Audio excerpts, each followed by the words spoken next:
Good afternoon, Michael Martin. How's it going, Mike? Good. Where are you? What are you doing? What day is it? I What's going wish I on? knew. What am I doing? I just smoked some bacon. That's what I did. Okay. Just brought it in the house. From a How pig about you you? pastured, or did you purchase a pig a few weeks? No, this is, What was the life history of the pig?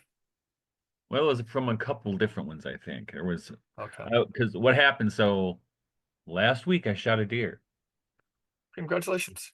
Thank you. So I had to How make room big there on your property? Tell us a little bit about the hunt. on my property. Yeah. Okay. Uh, well, I was actually almost the last day of muzzleloading season. And I was kind of, I've been not totally into it like usual because I got disrupted a couple Uh-huh. times. But one night I went out a week ago Friday. I went out to drop out. I figure I'll go the next day since I'm almost out of time Hmm. and drop some carrots in my bait pile. And it was a beautiful full moon, and I felt good. So Hmm.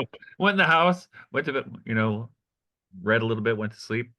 Morning I got out there and I went to bend over. It's still dark, and I bent over by the bait pile to see if there anything had been there, and they were almost all gone. And Okay. then I stood up, and a deer, I don't know, like maybe 15 yards away, I could see it. It was still dark, but I could see its shape in the trees. Okay. Run, and I said, "Oh well, I just blew it."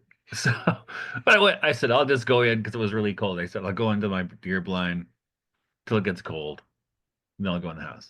And I didn't think Okay. anything would happen, but the deer came back in 10 minutes. Really? Same one. Yeah. Same, I'm sure it was the same one. Yeah. And Interesting. And would and be we go ahead, continue. no, we hung it for a few couple days, and we butchered it. I think it was on Monday. Okay. Maybe And is the carrots, Tuesday. is there a lot of smell to the carrots, or is it more or less they're kind of moseying around No, they trails smell. that they're okay. Deer have super sensitive sense of smell. Okay, that's their big thing. So you or I might not be able to smell it from a couple hundred feet away, but the deer certainly can. Yeah. So, Yeah. but anyway, I had to make room in the freezer after I cut it up, and that's when I found a forgotten pork belly from a small pig, Mhm. and I found a couple jowls I had forgotten about. And you can make bacon from jowl meat, which is actually a really good kind of bacon. Okay. So that's what I did. So some of my kids are getting bacon for Christmas in their Nice. Christmas goodie bag. Would you give them it's like a 3 pounder maybe? Probably at least a pound, Yeah. Yeah. maybe two. Okay. I mean the jowls are not. I mean they're big, but they're not huge. So I think I'll cut So one from these parts that were in your freezer, did you have Mhm. to do anything? What prior to the gifting stage where they're going to Oh cook yeah. it, what else did you have to do other than like slice it in a certain way and Well, I trim didn't. it from the bone? Just trim it from the bone. No, it was already cut up into Okay. pieces like that. All I had to what I had to do was season it. I had to cure it. Okay. So I started curing it.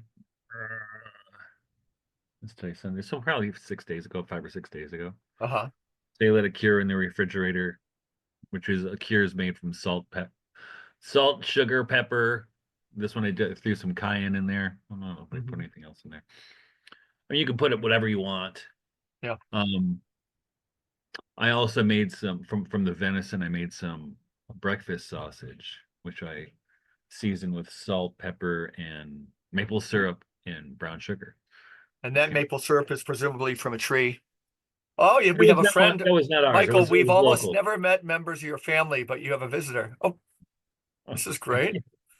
Better go, Ladies and sweetie. gentlemen, it's the Christmas episode of the Regeneration Podcast, and we have a visitor. Go see your mom.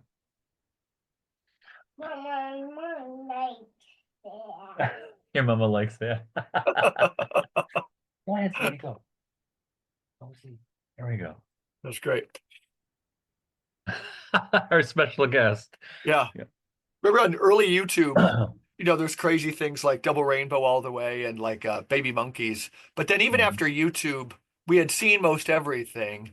There was the whole world fell in love with this newscaster who had a very serious gig, but he was doing it from home. And his daughter came in, you know, and Oh, the I guy remember was that. just, Yeah. yeah, that just captured, it certainly captured me.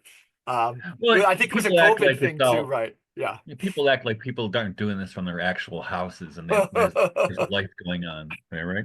Right, right, right. Yep. That cracked me So, up. so what are you doing to get ready for Christmas at this Yeah, point, it's Mike? interesting. I think Amy and I were more or less commenting with four, our youngest living not far from here lives with some of his friends. That's Aiden. He was on the podcast once. We'll have him again on. He's still into this Jordan Peterson thing, not just into it like as a fandom.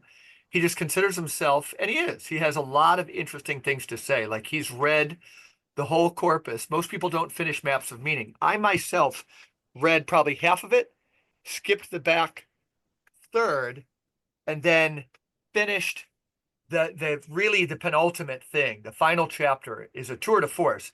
It's really dense, and Aiden's theory on it is there's so many misspellings in it and like typographical errors is Really? that even the editors didn't get that far. Is it you know the trade? Is that a possible theory? No, Okay, it's not a possible theory. Any which way you I shake don't it know. or It bake it. depends who published it. Who published that book? Let me look it up. It's the paperback version, but it's thick. Maps of Meaning. Who But published it? um I could probably I think look it he up had a on some. major publisher, right? I don't know. This was before the 10 Habits or whatever book that launched his career. I'll tell you, Maps because of Meaning. different publishers have, especially independent publishers, have different Yeah. editing policies. Well, I think Aiden would say, and again, I'm probably wrong on all of this. We'll have him on as he, I think he originally thought that book would be, he'd said everything, so necessarily it would be successful. But obviously, it wouldn't be because it's very, very deep. Um, Well, and he's a maybe he was, smart guy. very, very I sharp. mean, when This he thing is talks about when tough. he This thing is stays in tough. his lane and talks psychology, and Yeah. I don't think he can be beat. And this book is a reflection of that. It's super comprehensive. Well, here it is. Let me see who's the publisher. Yeah. Architecture of Belief, published by. If Aiden was here, I'd have him pop on for an update of Wow, the whole Jordan wow, what's Peterson surprising. I phenomenon. thought it was Tell a me. major publisher. It was published in 1999 by Routledge. Okay. Rutledge, or how it's pronounced. But that's one of the biggest academic publishers on the Okay. planet in English language, and I can't I believe they would do such a I crappy job of mentioned that editing. I read the last chapter and I read good portions and I found a lot of I just mentioned it to him and he nodded because he had seen a bunch himself.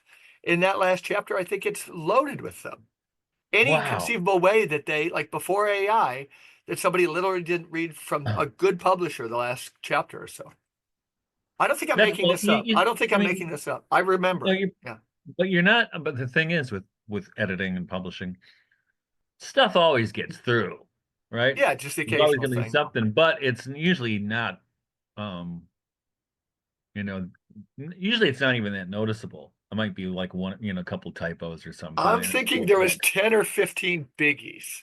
And Wow, it's amazing. yeah, I hope to be proven wrong. I hope to be proven wrong, but I think so. You're saying not like we're on to a huge like heist or something, The but it's Jordan noteworthy. Bros. I Are just thought sent I all just over. loved Aiden's theory that it's so dense, that book. It really is. He wants to, it's almost like that left brain of his, how we look at Jordan Peterson as like the most left brainiac wannabe Yeah, right brain, left brain, left brain, left brain guy. And yeah, 564 pages. That's a long book. yeah, yeah, and he just didn't want to leave any. There was no, she, the divine feminine, even though he was ostensibly on the hunt for her, there was going to be no place that he wasn't going to invade with his Jordan Peterson light, is one way of looking at it. Interesting. Yeah, Well, it's he's very interesting because that book, powerful. 1999, came out. Yeah, That's like 100 years before anybody ever heard of Jordan Peterson. yeah, So that might have been, I don't know the history of it. It might have been a draft, a version of his dissertation. yeah. Have I you don't read know. reviews of the new book?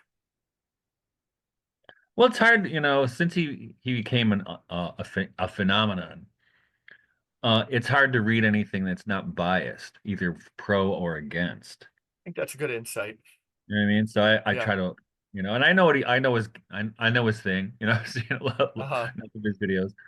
Um, And but speaking of Jordan Peterson, so when he first Yeah. popped on to everybody's radar, which is like 6 years ago. I saw him live in that during that whole phenomenon. Oh, did you? I went to Kodak Hall. I took Aiden and a buddy and my wife. And And it well, was that cool. well But I also was had problems with it, which I'll mention, like a yeah, serious one. which But go is ahead. now that was before COVID, right? Yeah, Probably. You tell me. probably Yeah. because maybe I don't know if it was 10 years ago. Yeah. Um, because he came to people's attention when he refused to use ridiculous pronouns for students. Yeah. This was after that. This was after Right. that. But I think But that's his, when there were, that's when he showed up on everybody's radar, right? and also with that book must have been almost in pre-publication, not to say in any way that he faked his heroism at the campus level. No, But I forget which came first, the book or no. his kind of rise to fame. His rise to fame That's came cool. first. That's cool. Yeah. Yeah, before the last one, right? Before the pull your pants up and walk straight book, whatever that is. It's embarrassing for both of us to be talking about it without knowing much. Yeah, we should have, I could have Aiden on I can't remember, sometime and kids can't yeah. remember the book. But we But both agreed but that he's significant. Yeah. but when he showed up on the radar, so a friend of mine at the time had a online like a news website. Hmm. And he, in fact, I just saw him last week. He had lunch with him, and he asked me, Is this somebody I hey, know? you heard about this Jordan Peterson thing? You think you could write something about it? I said, well, yeah, sure, I've heard about it, but okay, I'll write. And so I investigated it. I wouldn't call it necessarily a deep dive, but I was looking into the controversy surrounding him, Hmm. and especially what was bothering me is people, that used to be at least tangentially associated with the radical Catholic reimagination of everything. We're all down on him. They were like, "This guy's just I'm trying to think of who you're thinking about in Well, I'm particular. thinking of what We Arthur don't Ross need to name was names. one of Okay, them. yeah, Rossman was one of them. Sam Rocha, who drives me nuts. He was one of them. yeah. And stupid, what's his name? Henry Carlson. That Okay. whole uh Pathos crowd, or yeah, I think it's Uh-huh. Pathos, right? Yeah. Those guys who all went to Steubenville and are suffering from Oedipal rage because of it. They were letting Jordan Peterson have it. And I couldn't. And when the guy asked me to take a look at it, I'm like, he doesn't seem like this is outrageous. It seems like what normal professors used to do. Yeah. Right. You know what I Challenge mean? assumptions. Yeah. Mhm. Yeah, and that's that. I didn't see what the controversy was because he Yeah. was acting like a professor. I mean, at least Hmm. that's well. Here's why I didn't see what it's a problem because that's how I act like in the classroom, right? Yeah. You know, so I didn't know what the big deal was. Yeah. No, we're on this total same page there. Total same page. Yeah, I mean, I don't necessarily agree with everything he says. No, and right now I shouldn't. It's again embarrassment for me to go for at all of a deep dive without kind of letting more experienced people in the know in. But he's in a very tight relationship with Ben Shapiro, which is very questionable to a lot of people right now. He kind of it's almost like he signed the death warrant with like neoconservative ink, I Yeah. think is a storyline with him. Um, Again, Aiden, you had a good insight that everybody has an opinion for or against. So I think FPR put out a review of his book by somebody, and I have every reason to believe it was good. But Aiden had read it before I did, and then there was another review, and he said there's only been um, two that he would think would really kind of pass muster, seem fair in any way, but also sees problems himself with the book. Uh, Yeah, I mean, but I'm the same with anybody. I mean, I don't know. I wouldn't say how much I track with Jordan Peterson, but it's probably comparable to how I track with David Bentley Hart. yeah, You know, I agree with them more than I disagree with them, but I don't always agree with either one of them, right? yeah, both cases for me as well. It could be 60 or 70% I agree. Hmm. And the thing is, and this is it's an interesting thing in our culture, is that um we're a culture that emphasizes on the areas in which we disagree, Yeah, that we agree. Now, one of my favorite quotes, I don't know if I can find it, but it's in this book right here. 2 volumes.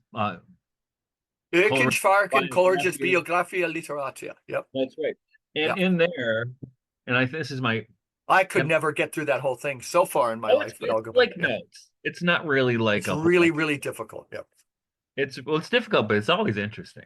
It is. It is. Everything he ever And thought, did, or said was interesting. kind of my guiding principle for doing literary criticism comes from him. And this is Okay. my kind of approach to most things in the intellectual world. And he says, yeah, you know what? He says, anyone who tells me that there are defects in a work of poetry or literature is not telling me anything I couldn't figure out for myself. Right, right, right. But if you show me what's illuminating in that work, then you're doing me a favor. Then you're helping. Agreed. Agreed. And that's my approach to Jordan Peterson and David But but Bentley. but an interesting one that doesn't split the difference on that, but is the effect of crowds, right? So crowds is my biggest theological interest right now.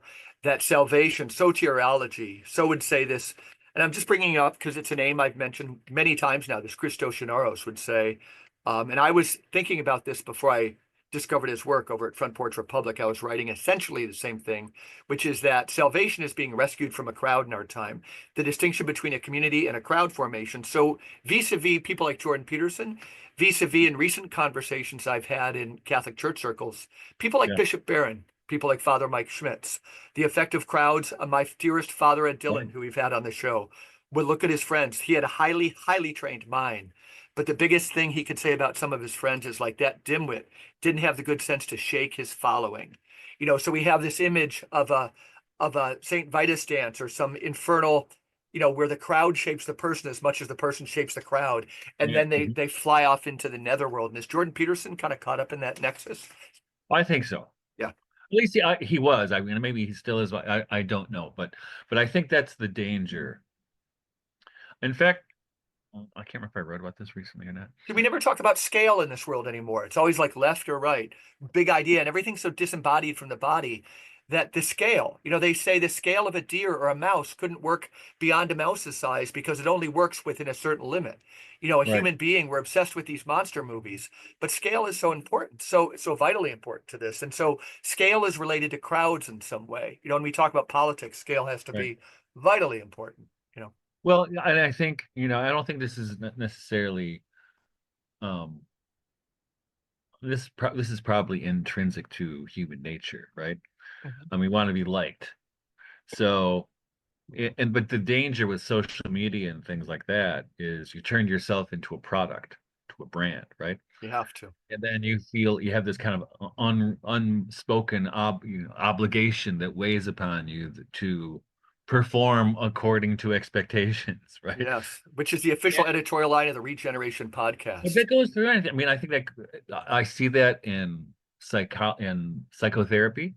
Hmm. I think, and actually, I think our listeners probably know I used to be an astrologer, and I stopped doing it because two things. I realized people were placing way too much responsibility on me, and not doing their own, doing their own work. Sure, But sure. the other part of it, it goes the other way, and I think this happens in social work or psychotherapy, is that then the other part of it is, wait, if this person gets his head together, I'm going to lose a customer. Yeah. You know Well, what I that's the mean? whole concept. That's Illich's critique of the church. And then vis-a-vis the church, that thing, this is the vital critique of all contemporary society. Then it got picked up by schools and hospitals. All three, in their current institutional forms, are dying in our time. And we need to talk about scale. We need to talk about scale. And this institutional model, do we need to sit in square rooms for these things? But do you agree with that, Michael? Yeah. And the other Yeah. thing is that This kind of passive the idea receptive of model. Yeah. crowds has blown up exponentially. Say that again. The idea. This idea of what constitutes a crowd Yeah, sure. has blown up. It used to be Yeah. your department at work or in the college, or you know what I mean? It was much Hmm. smaller. Now it's the world, it's the internet, right? Hmm.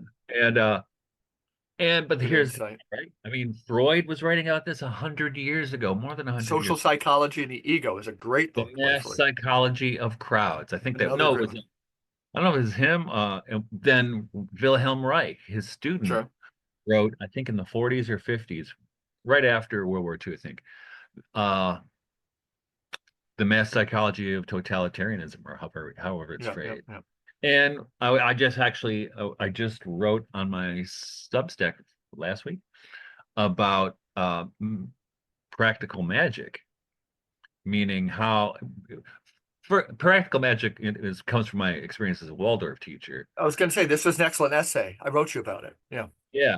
And I don't want to unpack the whole thing here, but the idea is, as a Waldorf teacher or as a parent, you are actually doing magic onto the children I will because link to you are Michael's using Facebook your will Substack at to the thing. Go. influence Yeah. them, right? You're using Do it. your Yeah. will to influence them. Right. That's what magic is, right? Now you're doing it in a benevolent way, and hopefully you're a good person. Not everybody is as a parent or as a teacher, especially a school teacher. A little bit different when you're teaching college.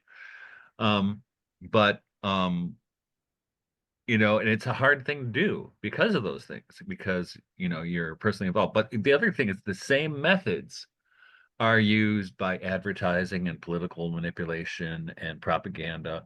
It's the same method because um and you can tell on so what and I don't want to unpack the whole thing, would take us hours, but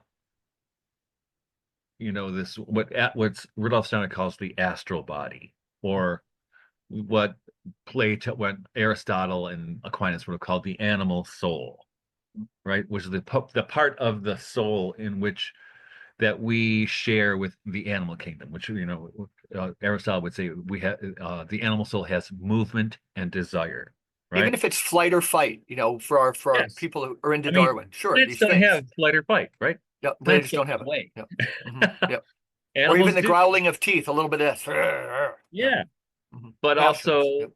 you know, as the medieval philosopher said, what love calls us to the things of this world. It's eros, right? Yep. And eros in all those things. Eros, whether it's hate or love, love or strife, right? Heraclitus. Yep. Um, those are the things that are employed by the makers of propaganda to assert their control over populations. So you go back, I think it was 2 years ago now. This is going to be the winter of death and disease for the unvaccinated. Remember that one? It didn't Yeah, pan I out. remember that one. I It was remember a, that one.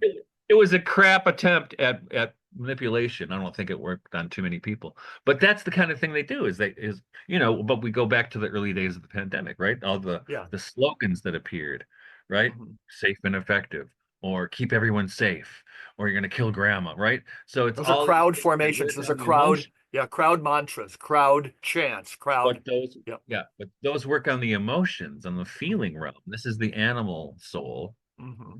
right? Or the astral body. But the thing is, it works from a step above that constitution and from what Steiner calls the ego, or kind of the grown-up self, or the spirit soul, right? That that its properties are rationality, imagination, and memory, right? Mm-hmm.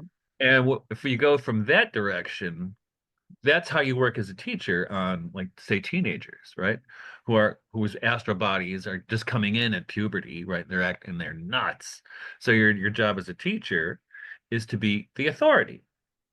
And not only because you know your stuff, you know your job, but you instill discipline Mm-hmm. and form on the kids, which and they might not respect it, but you're doing them a great favor, right? But you got to, and that's why it's hard to do, because you have to have a strong ego to be able. And I don't mean ego like self-centeredness. I mean the way Steiner talks about ego. You have to have a strong ego or sense of self in order to do that. Yeah. Otherwise, the astrality overwhelms you, or you start Mm-hmm. teaching out of your own astral body, Mm-hmm. and it's just all emotional and craziness, I right? follow everything you're saying. Go on. Yep. Well, not, but I think Well, when you talk about the mass psychology of crowds, it yeah. works by the same principle. Well, here then let me an angle I think of, working for the churches. Our friend Guido would say that the Catholic Church has not produced like an amazing intellectual in the last 200 years. We have like smart, really, really smart people.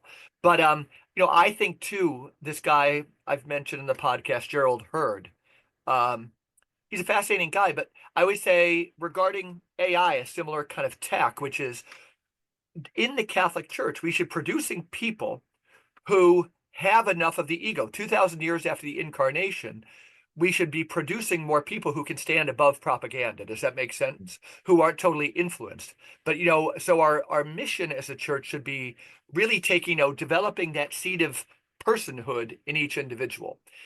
Huh. And that same personhood, that the word, when you're saying that teacher has to go into a room and kind of command, a lot of us listening could say, wow, that almost sounds astral itself. But I would say, why aren't we producing people of stature? Isn't that a good word? People could come into a classroom and they have the stature to handle these situations, that to see the young people as acting out of their emotional life, their Right. feeling life, that astrality. And you can use the work you've done, to the descent of the ego, the I, when Right. you find out who you are. A lot of that has to do with, the season we're in, Christmas. But like, Right. what was Michael Martin's vocation? What was that thing for him that was also where work was also play? What did Michael Martin, when I think of the Immaculate Conception, what did Michael Martin want to be when he was a kid? What did God want those particular traits for Michael to have? Insofar as Michael Martin has developed those traits, he has stature. He has some stature. So he can go into these places and become an educator, helping other people to move into that a little bit. Do you jive with any of that? Uh, yes, but there's no way I wanted to do what I'm doing now when I was a kid. I had no idea. Yeah, yeah. But I definitely see that all I did. What would your parents say you were? How would your parents describe you as an infant? Like, what were the things you were As an playing with? infant, I What? don't know. When I was a little boy, though, I wanted to be a Mhm. priest or an artist or a scientist. So I Be an became a artist, scientist. Sure. I That's became what you're all those doing things. now. That's what you're You can doing tell now. all things. Yeah, yeah. Yeah, but I had no idea. I mean, you would if you would have told me even until I was in my early 20s that I would end up being a teacher and a professor, I would have told you were on crack. I think it ties total to your infancy, though. Those same things. That's my point. Hard Yeah. to say, but I do think talking about Catholic intellectuals over the last 200. I think we've had a few, but I think this is an interesting thing. Yeah, I'm They sure kind you're going to be right of here. Go ahead. Yeah.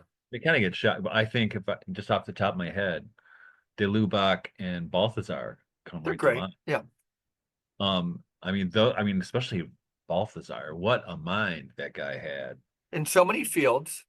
Almost Goethe-like. He's not quite there, but he's made in that mold, right?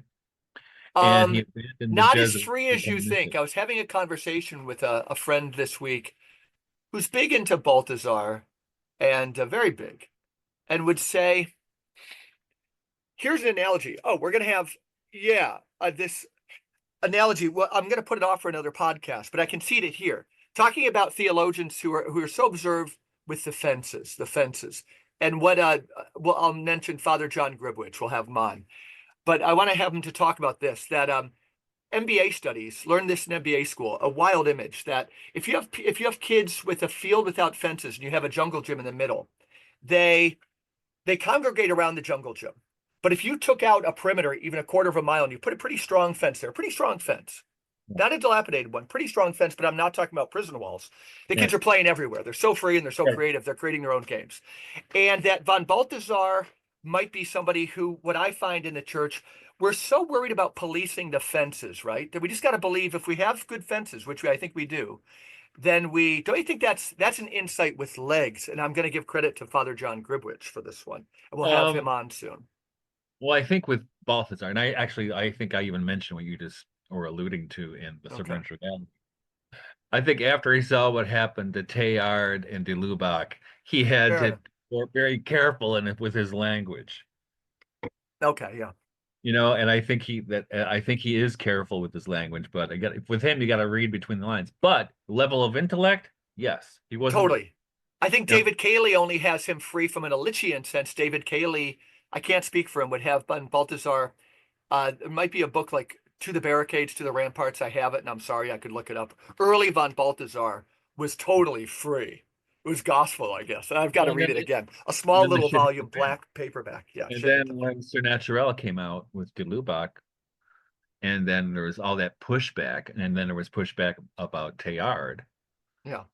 Um, that's a problem with the control mechanism, like the ecclesia, right?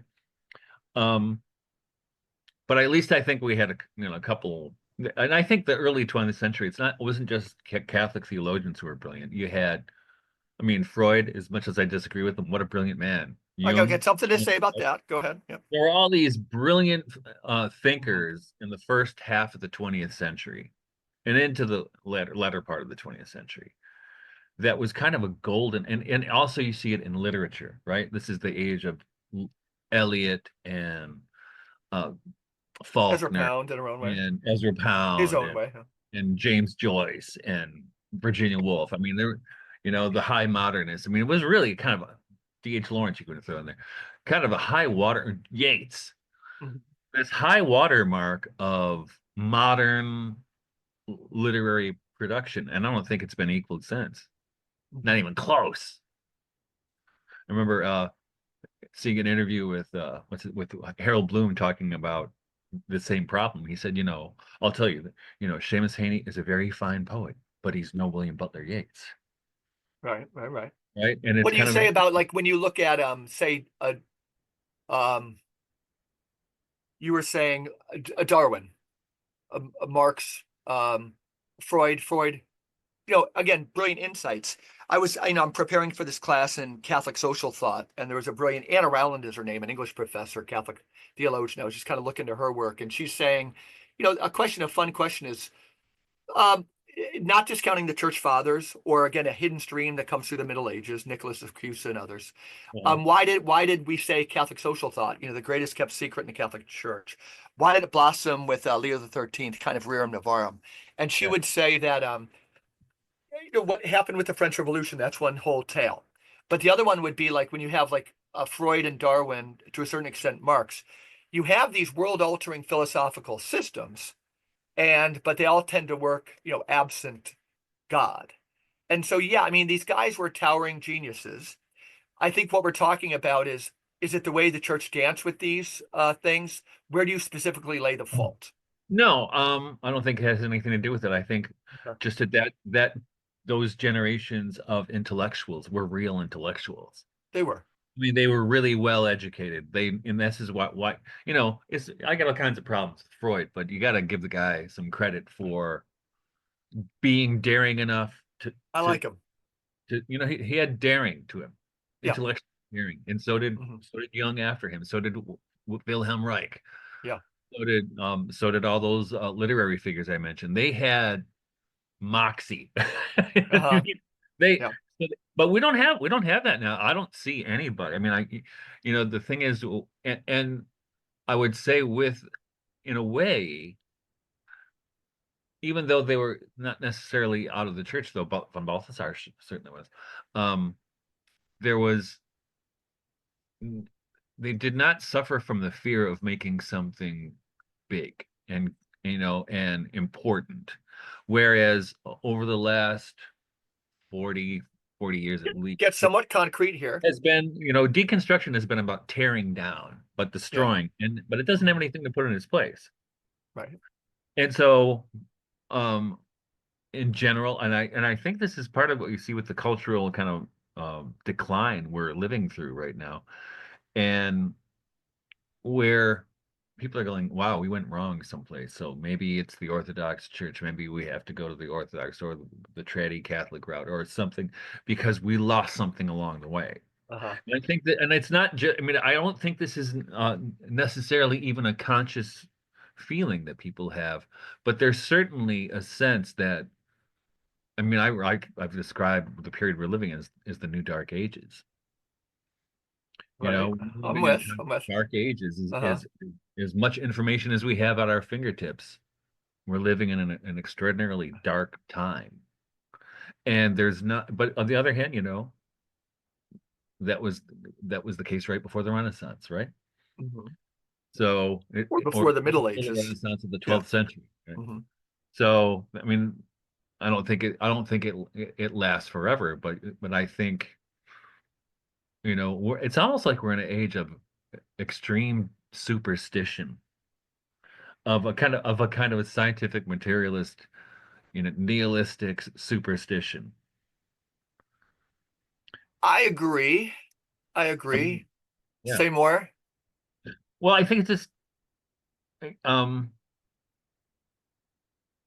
you know, what rough beast is ours? It's our come round at last, slouches toward Bethlehem to be born. Right, right, right. Talk about a Christmas message. Merry Christmas. Hmm. Hmm. But you know, there's just there's been a foreboding ever since, well, it's been very obvious to me since COVID, but it was before that, right? It's probably all my entire life, this foreboding of something ominous on the way, something not good. Um, but if you look back, I mean, gosh, it's kind of interesting. We saw the rebuilding of Notre Dame a few weeks ago, right? It was What's unveiled. that? What's the hot take on that? I just don't know enough about it. Like, wasn't there like after the fire? A, was there some conspiracy about the fire? Was there not? The second one was, I Oh, there think I was. saw some plans for like a rooftop garden on a new one. It was all going to be I didn't. glass. Yeah, I don't think they did any of that stuff. But I Okay, so think it's yeah, not. I didn't follow any of it. Yeah. But we'll take Notre Dame out of it. But the thing is, if you Mhm. look at these tremendous monuments of art and culture over the West, over the past certainly 1,000 years, like the building of the cathedrals, which are extraordinary. I mean, they're just ex engineering marvels, I agree. especially with the guys who did them with no power tools, right? Or the music of Bach, Mhm. you know what I mean? Or Michelangelo. You can see these kind of extraordinary, what they call in Greek, mega ergon, these great achievements. Right. And there's a great book by William Manchester, which I really loved. It's been years since I read it, but I used to use it when I taught at a Waldorf school. It's called A World Lit Only by Fire. So it's talking about all these extraordinary achievements, through the Renaissance and the Age of Discovery. And you have to remember, they didn't have electricity, right? Mhm. They didn't even have decent navigation tools. And believe it or not, they didn't have GPS. But they did these extraordinary things, right? They made extraordinary works of art. And the thing is, we can't equal them, I don't And think. why do you say it isn't? I begin, I'm not saying it this is exhaustive, but of course I would go down a strongly kind of Sophia versus Ahriman, the Ahrimanization of the world, the left braining of the world, the algorithmization. That's why I look at, a little more Christ and Antichrist, Yeah. and that I see, it's not about pointing out the evil so much as um, if it's kind of apocalyptic, like looking for the bright opportunities that we have now. You know, Mhm. Well, you know what Rudolf Steiner would say? tell me. And actually, if you in his lectures on agriculture in the introduction written by Aaron Fried Pfeiffer, I think Dr. Pfeiffer said to Dr. Steiner one day, said, "Why is it you got all this cool stuff, all these great teachings, and these people can't do it? Uh-huh. They just don't have the guts, and they bicker, they do all this stuff." And Steiner said something, I think it's very really telling. And this is 100 years ago. He said, "It's a problem of nutrition." He said, "The nutritional value available in foodstuffs today, it is not enough to allow the spirit of man to incarnate fully. Right. So it's all, in a Interesting. way, we're all mentally retarded." I think I could buy a lot of that. And and like a big, big concern with us, if we have like I don't know how much, we got a lot of meat in the freezer right now, but in a couple weeks I take the lambs in. Yeah. Um, then we'll have, 3 freezers full of meat, probably chicken, duck, venison, lamb. We still got beef left. I don't know what the hell else is in there. Pork. There's some pork. Um, Yet, one of our biggest concerns, if we have to go to the grocery store, it takes us a lot longer than other people because we're reading ingredients, trying to Uh-huh. not get stuff with GMOs. And you heard, I cannot remember what it's called. There's this new thing they're introducing it in Britain already. They're trying to get it, or they maybe have already passed it as legal in the United States. It's another Bill Gates thing, right? Which Where it's is something they add to dairy, which is bad news. I can't remember what it's called, but everything I've read about it, it's like, oh man, that ain't good. Um, and you have these sociopaths. trying to I mean, have been effing with the food supply Uh-huh. for decades. Well, it goes back to Steiner was saying it 100 years ago. He said it already, and that was only about when 1920, so about 30 or maybe 40 years from the introduction of chemical fertilizers in farming, Mhm. right? And there was also at the same time he gave lectures around then to about beekeeping. And in his beekeeping lectures, it's blows your mind that he's getting into this debate with one of the people, and there's a question and answer thing. Mr. Mueller, his name is. And Mr. Mueller says, "Yes, but you know what? We're getting a lot more honey with these new methods, and and it's going to be really great, and everything is it's productive. We're making money finally." And Steiner says, "Yeah, yeah, yeah. But just guess what? I'm just going to tell you right now that if you keep going this way, it's going to destroy bees, and it's Yeah, going to destroy their fertility and their health." So he tells him, "So do me a favor, check back with me in 60 years. We'll see right, who was right. right." And he was right. Yeah, I mean, he called it almost to the day, right? I agree. One of the when I think this way, earlier in the conversation, I was talking about scale, and that this Christ Antichrist thing during our time, I think could break through at any moment. That all of a sudden we're going to find that we have allies that we didn't know were allies because we kind of released the blinders from our eyes. But insofar as I can't think of the rejuvenation or the regeneration of the Catholic Church without thinking of a different total view about education and a different total view about health, the medical system and the educational establishment. I think the real villain in, I think it's nutrition, but the real villain is the idea of scarcity, right? That's Right. for the people like Guido or my son Aiden. Like the central issue is, um, we can use the word usury, but it's what usury does to taint literally everything. That it makes everything look scarce. That it makes museums show garbage instead of beautiful things. It makes, it quantifies, again, kind of left braining. What say you to that? It's not a disagreement, but Well, well, Steiner also talked about this yeah. about with in terms of architecture that the space and William Morris at the same time was saying the same thing. The things we use in the places we inhabit, just the buildings and you know they have an effect on, I would say, man's spirit. No They problem. have an effect, and we pretend they don't. And I used to always mention this when I was teaching college because college classrooms are the most deadening environments known to man. In It's many just respects. all the fluorescent lights and the cinder block and the plastic desks and all, it just looks, it's so inhuman. Uh-huh. And I used to make jokes when I was teaching at Adrian College, where my sister went to school in 1981. I said, "This is probably the same furniture and probably the same posters on the wall that were here when my sister was here." And they never make it feel Yeah. like a welcoming environment. No, there's videos online about YouTube that just go through school after school after school. One's called Scary School Nightmare. They just all look Yeah, like institutions, and yeah, it is ugly. yeah, And, I'm kind of spoiled because, having trained and served as a Waldorf teacher for 16 years and taught, and if you go into a Waldorf school, man, that is the coziest feeling place you can ever go uh-huh. into a Waldorf classroom. It feels like home. It feels warm and inviting, right?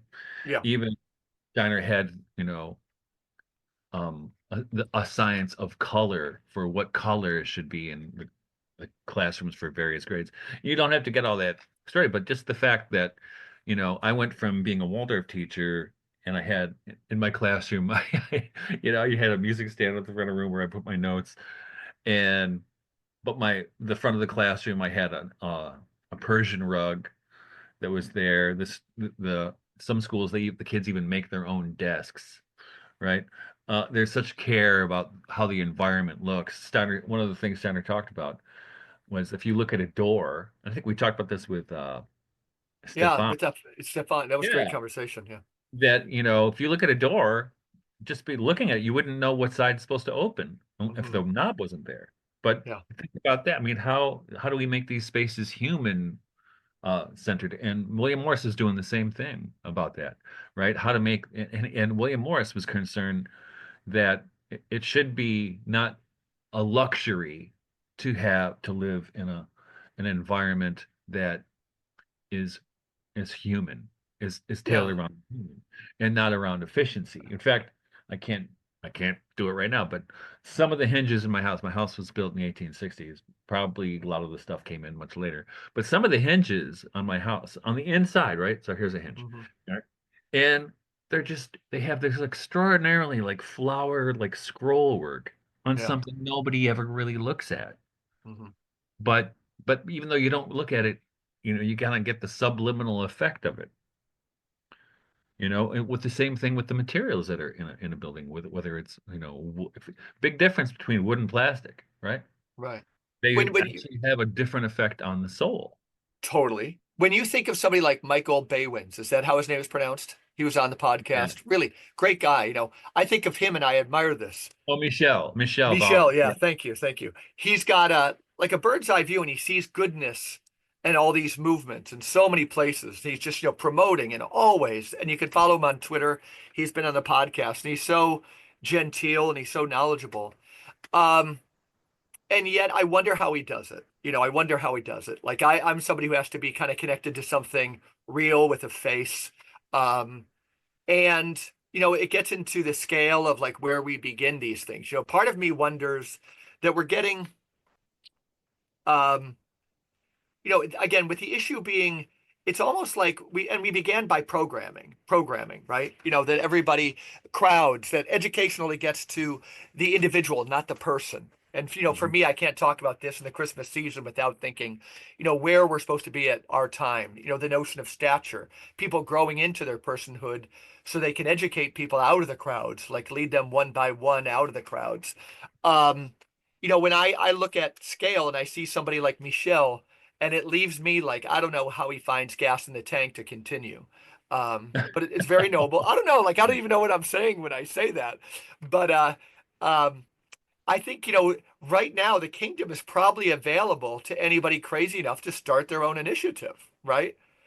Um, everything. I think the Titans are fighting with themselves so much, and part of it is that all of a sudden, we can walk out of our foxholes sometimes and just start at least trying to do things until people tell us we have to stop.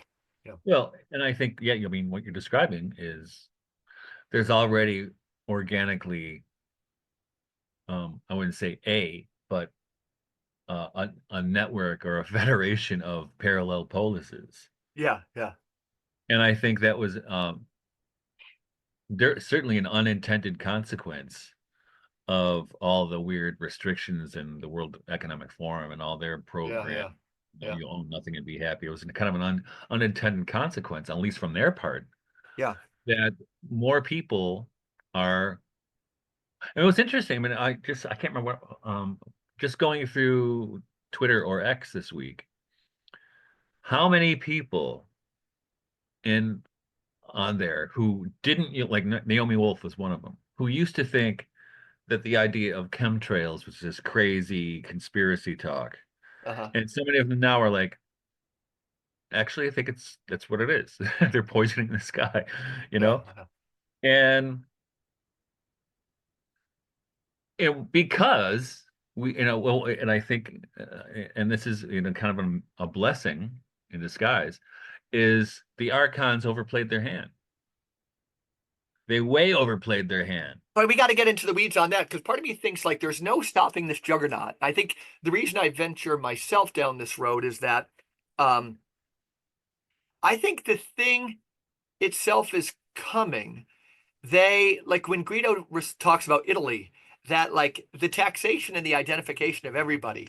The notion that like you have to use a code to check your email, to check this, to get confirmed, to possibly buy a train ticket. He said like in Italy, that level of bureaucracy is like 5 times where it is here, and that nobody for their official job, nobody can actually pay their bills for anything.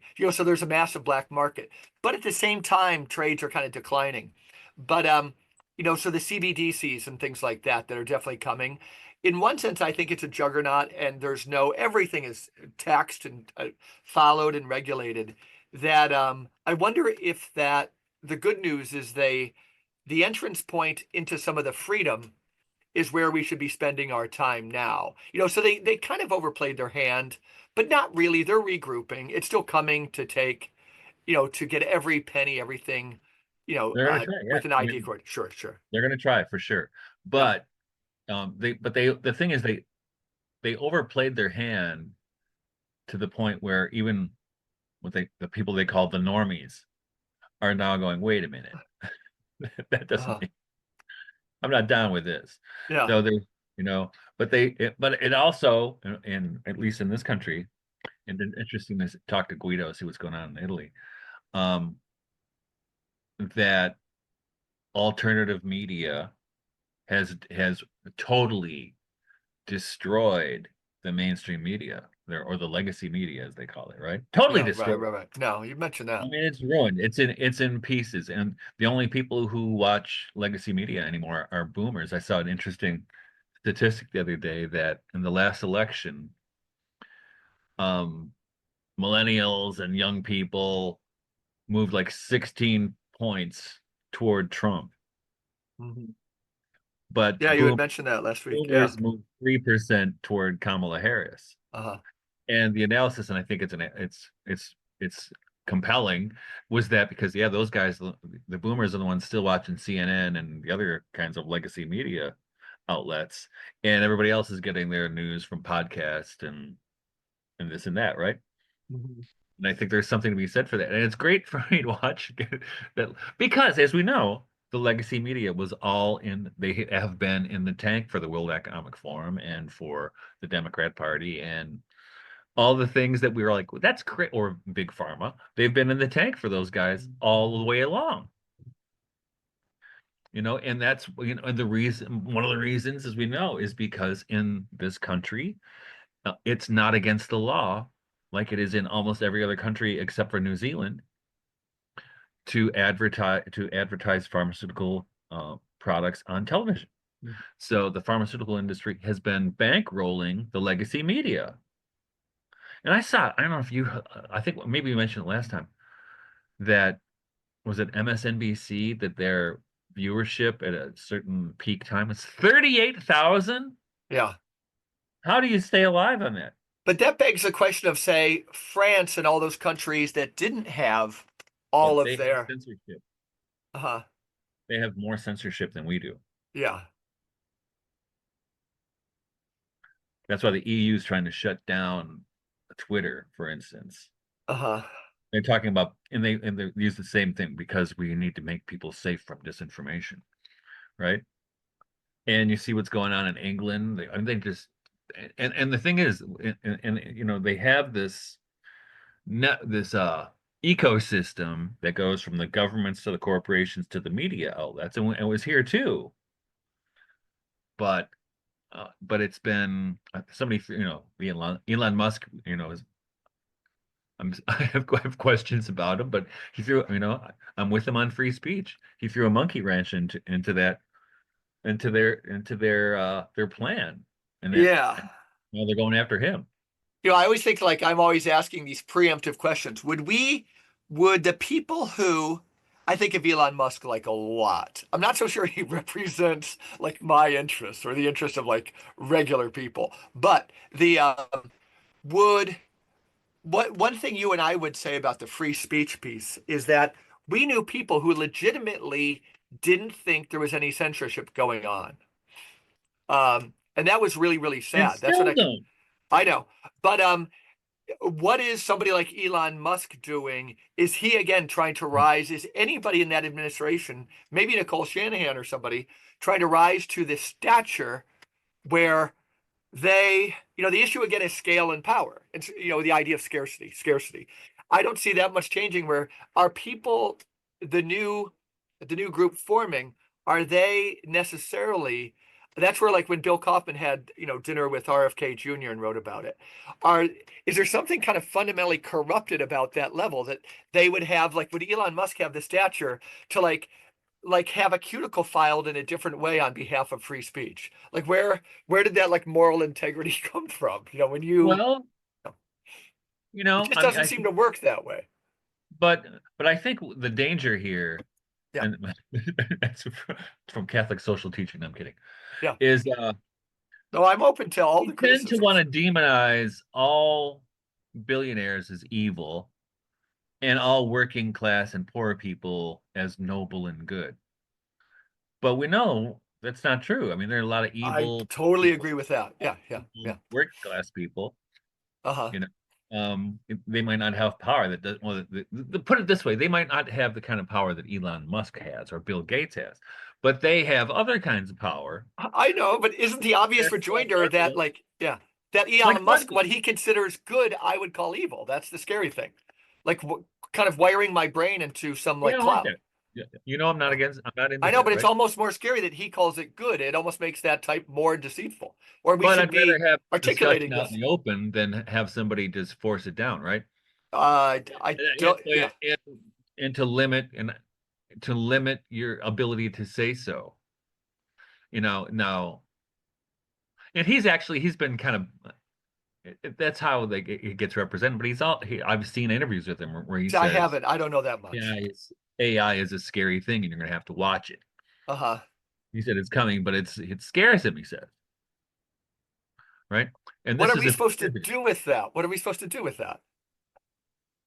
Um, That'd be well, like some president saying, like George Bush saying, "I'm for a gentler, more humble foreign policy," and bombing like yeah, Iraq back into the exactly. Stone Yeah. Age. Yeah. What we do about what the AI thing, Butlerian jihad. That's what we do. Say more. Well, you know that it's one of the Dune books, the Butlerian jihad, No, where see, I've got to get into that trilogy. I know it. That would be like I don't even know the Tolkien well, world that it's much. one of the prequels because in the Okay. Dune books, right?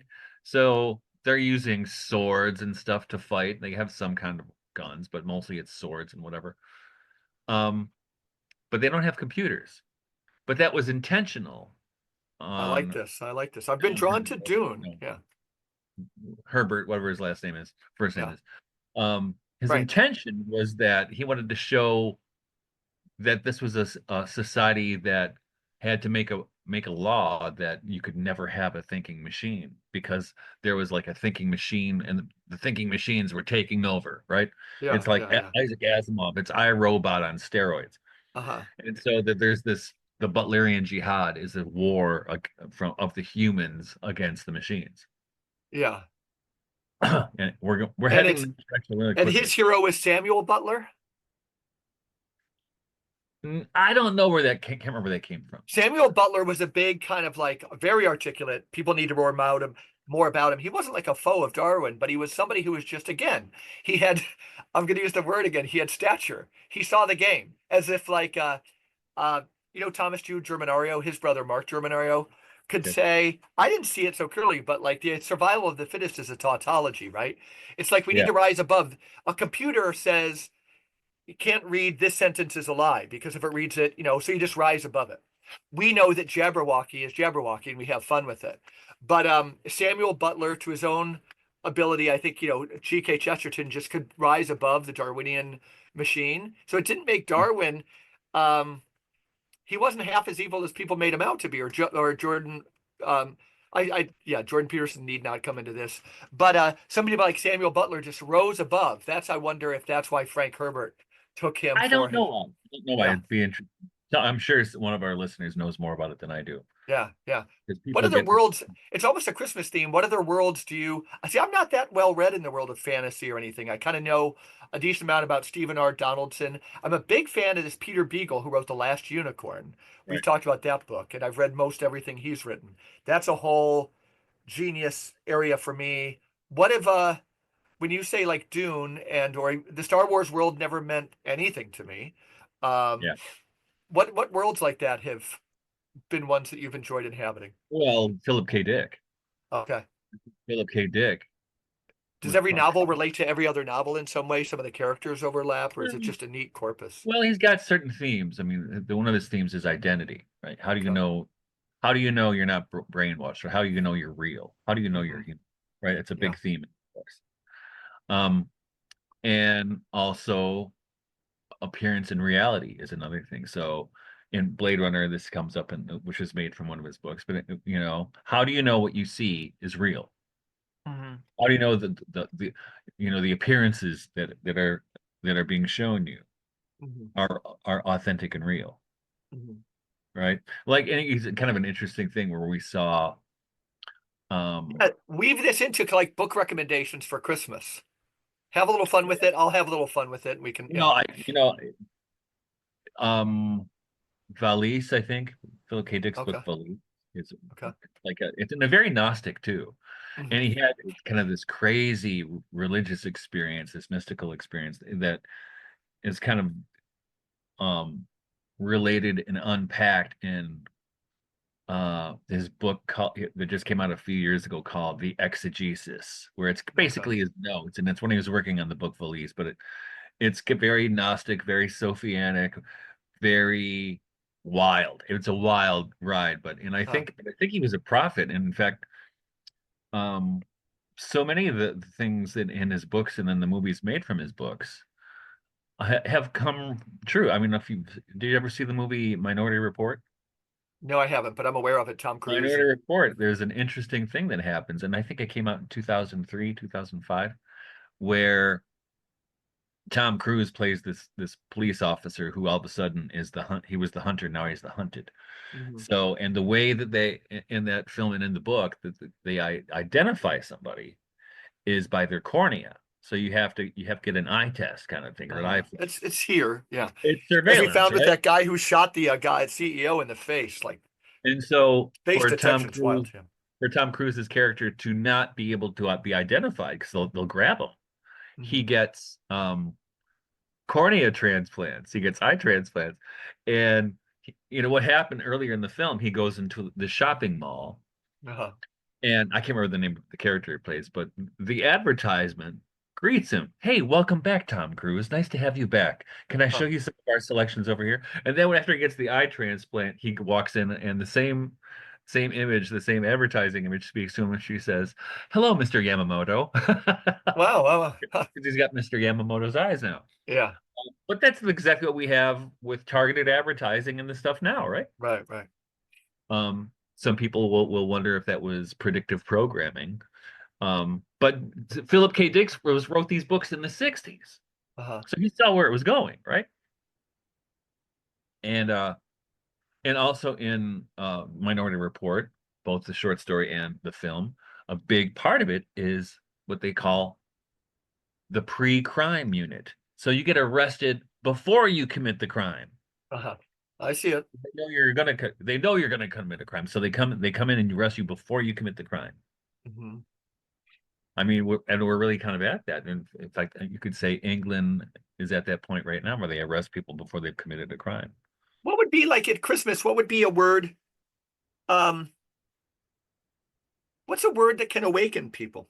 You know, I was thinking even I'd written myself a note, not to be like over Christmassy, but like the theme of I remember Father Ed, who died this year, would say regarding Christmas, it's all there in the second verse of Oh Holy Night. You know, the slave is our brother. Um, for John Cowper Powys, who I would recommend for people, you know, he could look at the gospel and say the liberating messages are forgiveness, the equality of all souls. You know, for Boris Pasternak, um, you know, the ability to put yourself into another person's place. But he said, you know, that Christ came so that man might not evermore die in a ditch like a dog, you know, unknown, without a name. Um, what does that make you think of? Well, two things. I think the great Anglican hymn and from a poem by Christine Rossetti, "In the Bleak Midwinter." That's so trendy right now, and it might be. Have you noticed that it's trendy? My wife was just saying it's It's more everywhere. popular now than it has been in the past, for sure. Yeah, In the yeah. last few years, I think. Uh-huh. Say Um, why you find it moving. because I think we've been living through bleak times, Yeah, you know, and people await and actually another thing that just I don't know if you saw this too, but I saw like a few people on their Substacks did a thing yesterday and today about Sol Invictus, the unconquered sun, right? yeah. Mithraism, kind It of. was the Mithraic festival, which coincides with Christmas, and it means basically the same thing, right? The Hmm. unconquered sun, and Jesus is Yeah, the unconquered sun, right? yeah. Um, and even though, as you point out, you know, Christ came that people wouldn't die anonymously in ditches, but people die anonymously in ditches all the time. Right. Um, Nevertheless, I mean, that's kind of the hope you hold to, Mhm. right? Is that is the dark is the darkness cannot overcome it, Yeah. right? And Yeah. this is we kind of we reenact that mystery in St. John's Gospel every year at this time, right? Yeah. I think this occurred to me, and give me just honest feedback because I'm not saying it's a great idea, but you can basically follow. I think one of these seminal authors of our time is this Ian McGilchrist, and I'm as guilty as not even gotten through a third of the Master and his Emissary. But this left brain, right brain stuff, which I bring up all the time. Today it occurred to me that if we're going through something, quite apocalyptic, in one level for me, it's Russian dolls. There's enlightenment after enlightenment. Right. But I can have us going into, I think we're going through a pretty big epical transformation. Um, I think we're incorporating the darkness and light. We have, there's the themes of Latin Christianity that are kind of, top down, juridical. And I think it's almost a return with a difference is the big theme now for Powys. This theme of sailor's embarkation meets sailor's return, that final movement in a symphony, the Age of Aquarius. I think Mhm. that these themes, um, you know, are hopeful ones at our time. I don't think they're pie in the sky. I think that the what was the other big Powys theme? It's of note based on what you were just saying, and I'm sorry I lost my track there. Is that his masterwork Boreas is based on 3 days around a Mithraic festival. Um, Up in northern England. But one of the things when I mentioned the brain hemisphere is that the divine feminine is making a return in our time. So I would say that she had to be repressed at one level because of what we're almost seeing play out in our time, where the alma mater, that can be a Janus face figure, Mother Church, who keeps you in an infantile formation like Rapunzel's kept in a tower, versus Mother Church that, sends out schools. The mothering, like alma mater, the Right. mothering that is supposed to send you out, and hospitals that are supposed to send you out with health to transform the world, just kind of keep you close, you're tethered to their thing. Is Right. that one of the aspects of that with the divine feminine and Catholicity? And I'm going to put it under the patronage of Our Lady of Guadalupe, and those things that need to take place with Catholicism in our country, in our time, is that the the divine the divine paternity has always been like in the brain formation, somewhat abstracted, right? The left brain is the abstracted algorithmic take. It's all in the world of ideas. But another way it all comes together for me is the divine feminine is, that's the primal divinity. The divine paternity, which its tyranny might be ending at our time, is just as we mentioned von Balthasar, who was so free, but had to buy into that much more narrow take. But does it make sense that like the divine feminine is the right brain, and we have to put it almost primary again, Mary, the mother of God, the true ramifications of the Right. Theotokos, right?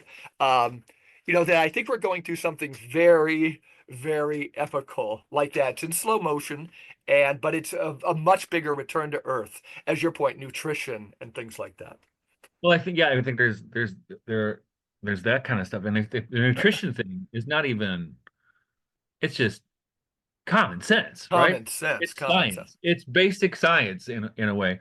But Um, they're gonna find out the whole secret to nutrition is, implied in what you say. It's called eat good food. well, yeah, and the thing The is, whole point to health they'll is eat good food. the, well, is the also the the Soil. kind of noise about it right now. It's going after Bobby Kennedy and stuff like that. Is that they're at, well, how are you going to feed everybody, right? And and it's crazy because what happens is people who are actually advocating for real food are dismissed as nuts. Yeah, I'm not there. Right? And the other thing is, oh, with the feminine, and I think this is important. Um, and Rudolf Steiner was onto this, right? Because he said we had to go through the Kali Yuga. We had to go through scientific materialism. It's the bottom, right? It's the Mhm. most Yeah. materialistic you can get before Mhm. you can go rise again. To go, you can't go around it. You got to go through it. Yeah. But and I think part of this, or part at least just part of what I see for the future, and you already see stirrings of it, is that what like I in the mid the subtitle of the submerged reality is sociology going to turn to a poetic metaphysics, I agree. right? That's a Is huge that theme, poetic metaphysics. Yep. is this poetic metaphysics or this the rise of intuition or you know and I wouldn't call them in fact I can't remember who I was talking to. Well, our Um friend Stephen Clark, it's like the pictures part of this. It was the rise of abstract art in its best way, the rise of jazz music in its best form, the rise of 12-step spirituality. A lot of these things are connected in our time. Do you equate those in any way or no? no, not Okay, necessarily, but I do. I see them all as part of a piece. Well, it depends. It depends, Yeah, right? yeah. But I do th the rise of intuition, right? Hmm. Inspiration, we're love time, inspiration and intuition. That and that which is a kind of which is spiritual insight, which is real spiritual insight. Right.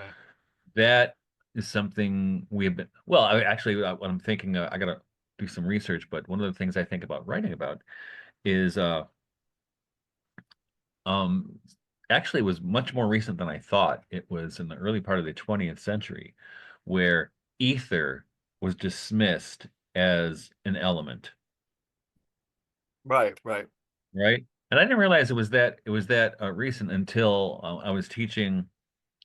I had this online sociology course, and one of the readings we did one week was And what's the date you gave it again? early 20th century. Yeah, okay. Yep. Was that we read what's it called? The Divine Feminine by Teilhard, Okay. which is a kind of a prose poem. And in there, he's talking about the ether as like it was something that people still believed in. I forgot. Oh yeah, that was they still believe that. Then I forgot. Hmm. Which has been kind of blown out of the memory, right? Yeah. But in a way, we've talked about cloud busting before. So a cloud buster, and also you could say the radionics or the biodynamic preparations, they work with the ether. Right, right. And I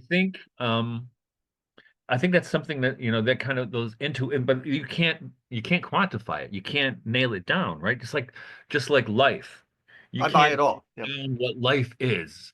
Yep. Scientists can tell you how a thing lives, but they can't tell you what life is. Hmm. They cannot tell you. And you ask I'm them with you. Yep. where life started from. They give you some, well, it's probably electricity hit some mud. Oh, come on. That's Uh-huh. talk about a creation myth, They can't really right? tell you what electricity is, right? And Can't stuff. tell them And what they yeah, can't tell you what life is. And yeah, and we know, your Bible, you're right. Jesus is the way, the truth, and the life, the Zoe, right? yeah. Right, right. That does not exist in the scientific understanding of our time. It's Yeah, only Theos. Nobody can tell you what life is, yeah. which is, come on, that should be like, shouldn't that be a It's the bigger same way that issue? Eros. Do you think that again, Eros is being eclipsed in our time? That's the point of Eric Fromm and this The Agony of Eros, the book by the wonderful Korean philosopher we've been discussing. That, it's the idea of the other is under the mass, that's why the crowd is the thing, the tyranny of the same with propaganda. But could you make a tie between life and Eros? They're both severely in danger of getting eclipsed in our time, along with the other, just the other. Well, yeah, Eros. I mean, love. Saint Augustine, love Sure. calls it things of this world, and you saw, probably, I know you saw that this young British woman had sex with 100 men in 24 hours. I don't know if The you saw that. OnlyFans story. Yeah, I did. I did. But the thing is, the saturation of pornography in our culture is such that, in a way, it's it's the simulacra of Eros. It's not real Right. Eros. No, And I think 100%. you get all that going on, but also, and I know this from my own kids, you know, um, there are no social settings for them to meet people of the opposite sex. That's where that Anthony Yeah. Eslin begins, just getting young men. Do you know Anthony Eslin? Yeah. We would disagree on a lot of things, but I admire his courage. But he would say you rebuild culture if we were talking to you, or not to distribute it, as we say, but he would just get boys and girls together in kind of good cultural settings and start the whole thing over. And And Father Ed dance, came to the right? same approach himself. Yeah. I mean, dances or or Yeah. other Yeah. kind, whatever it happens to be, right? Yeah. They're Where, not getting together. They're not getting but together. and the thing is, when you get into those situations, and we did it, so you're like, you're going to talk to her. I'm not going to talk to her. You talk to her, right? So your Yeah. friends are like, go talk to her, right?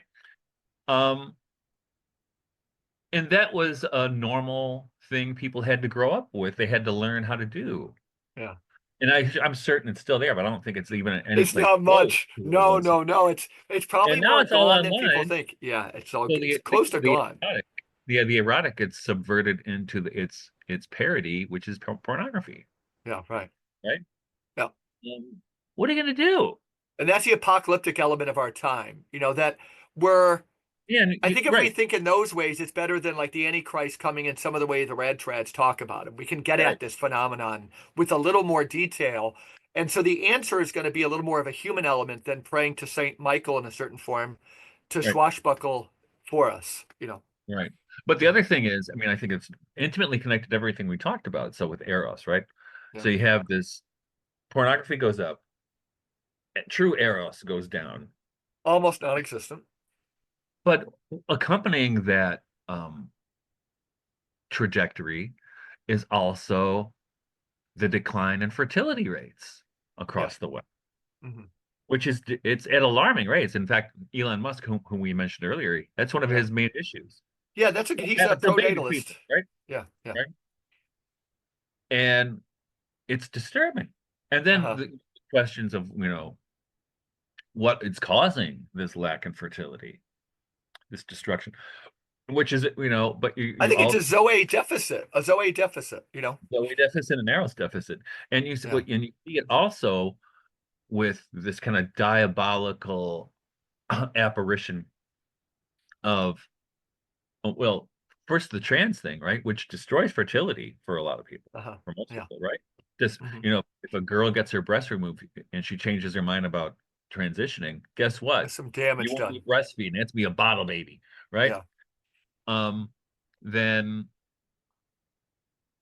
people can't have children, and then so many things are destroyed that way in ways of fertility, and Hmm. also the phenomenon, which it was trumpeted a bit right at the beginning of the pandemic before and I've seen a couple blips upon it, but not much, about Hmm. artificial wombs, right? Right. Which is pure Brave New World. That's what they have in Brave, 100%. Hmm. right? So all this crazy shit, when you could just go back to me, Tarzan, you, Jane, right? Hmm. And Tarzan and Jane meet in nature. Yeah. And again, the Dates in Catholic a dates in Church, high school, yeah. right? Yeah. And we're not producing people of stature to kind of look at the trans phenomenon in a way that, Philip K. Dick or yourself is doing and to kind of see where it's coming from. Like when we This is our identify with a computer, gender's not going to be strong. So what are we going to do? We everything goes into the category of the moral, the culture yeah. wars category And that we don't always get it. Yep. yeah. That's why that's all evidence of a new dark ages. Yeah, 100%. We're not only distanced from nature, we're distanced from our own bodies. Scariest thing. You know what I mean? Hmm. If Elon Musk wants to do this chip thing, and who knows that, it just could be a pipe dream. That's further, or he also wants to put up colonies on Mars, right? What is Which Tucker's role lately? I just haven't followed the whole phenomenon much. I'm not on a news fast. I'm just like, is Tucker kind of splitting the difference between like Trump and Elon, or how do you describe it? Yeah. um, I think after the election, it looks like he just kind of went back to doing the show. Okay. Uh, I don't know. I don't think he's done that many. He was over in Russia trying to do something. He was shortly thereafter, right? Like in Yeah. Ukraine. Yeah. And he Um, did that. It wasn't interesting. I don't know if you saw that. I didn't see the whole thing, but the parts I saw with the Russian ambassador, I can't remember his name. Um, Sergei Lavrov, that guy. yes, that's I was impressed by that guy. He's a grown up. Yeah. Yeah, he's a grown up. Yeah. Right. Right. Right. Yeah, he should have Yeah. done AOC the next day, just Uh-huh. for contrast's sake, right? Yeah. Yeah. He's who's got I remember Elias Krim does not listen to the show, but he had a serious On crush. principle, he doesn't, or no? I just don't think I haven't heard from him in a long time. I don't know. Okay, yeah, yeah. But he when AOC came out, he was like, "Oh man, see, she's just wonderful and smart." And when I checked her, I'm like, "No, she's not." Uh-huh. And the same thing with another friend of mine who was telling me that have you heard of this young girl? She's like Joan of Arc. She's a pure flame. Like I'm like, who's this? And she was talking about what's her name? Greta Thunberg. Oh yeah, yeah. No, she's the. I saw her You very gotta be early. kidding, right? This is Yeah, a joke, right. Yeah, yeah. right? I think I have on print or on paper, calling first Iraq War, COVID, Greta Thunberg, and like Mayor Buttigieg very early. And we just need these. It's not complicated, folks. AOC, I still I like. I'm somebody who um, I liked it when she would try to push back, and yet on the important issues she caves. Right, we just found out. I thought even when I disagreed with her on a lot on those areas where I agreed, I thought she showed some courage. But even on those, I've lost respect over time because when push comes to shove, she's going to stay in office. That's her thing and rise. Yeah, I hate them all. But it Yeah, reminds me, that's speaking all of of them Greta though. Thunberg, you probably saw this meme with Greta Thunberg and Justin Trudeau.